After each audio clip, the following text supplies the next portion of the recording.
Ao longo dos anos, você cobriu a Fórmula 1 de 92 a 95, oficialmente. Isso. Em 91, você fazia as matérias especiais, as matérias fora da pista. Eu considero que eu cobri também, né?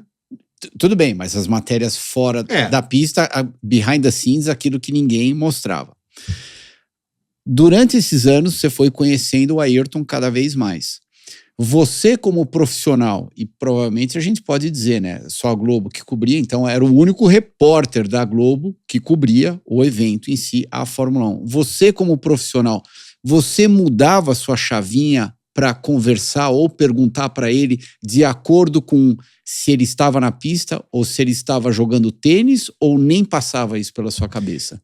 Totalmente, porque quando ele estava dentro do autódromo, você precisava ser muito objetivo, porque ele era um cara muito assediado e você tinha que fazer uma entrevista que fosse interessante para ele e que ele respeitasse essa entrevista, porque ele era um cara muito requisitado, e requisitado por todos, e cobrava profissionalismo de todo mundo. Ele não aceitava que você não fizesse boas perguntas, que você não estivesse bem informado, mas ao mesmo tempo ele aceitava desafios e perguntas mais difíceis, entendeu? Mas ele não tinha muita paciência para se você não fizesse boas perguntas para ele, não. Então, quando você estava fora da pista, era o outro mundo. Era um molecão, brincalhão, dava risada, generoso, cara muito generoso, entendeu?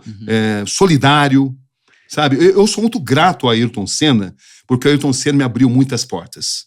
E eu sou muito grato a isso, entendeu? Como sou grato ao Christian, né? A gente teve um relacionamento muito bacana, ao Rubinho Barrichello. Foi uma época muito especial. O Senna, é claro, tudo que ele fazia naquela época chamava atenção. Então, e ele respondia a isso, porque se ele fosse falar de política, ele ia dar uma declaração que ia ser manchete nos jornais no dia seguinte, porque ele sabia se posicionar. Era uma época muito diferente, porque você tinha que prestar muita atenção que qualquer passo que ele fosse dar, dentro ou fora da pista, potencialmente chamaria atenção. Muitas vezes eu tive que me impor como jornalista. Eu tinha um relacionamento muito bom com ele. Mas eu me lembro, por exemplo, que quando ele estava entrando na Williams, ele não queria que isso fosse divulgado. Eu lembro que eu fiz uma pergunta para ele, que na época ele não gostou muito, né? Porque eu sabia que ele estava indo para a Williams, eu tinha indícios disso, não tinha uma certeza.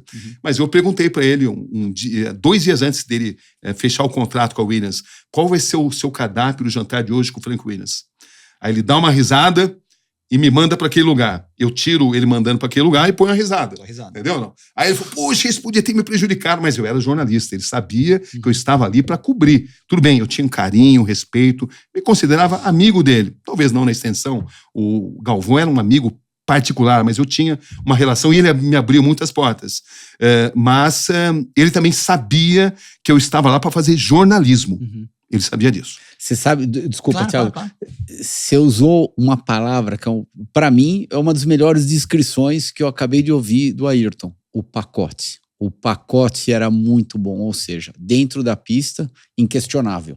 Sem dúvida nenhuma, um dos mais rápidos que já apareceu na história da Fórmula 1. Mas também se lembrou de alguns detalhes fora da pista.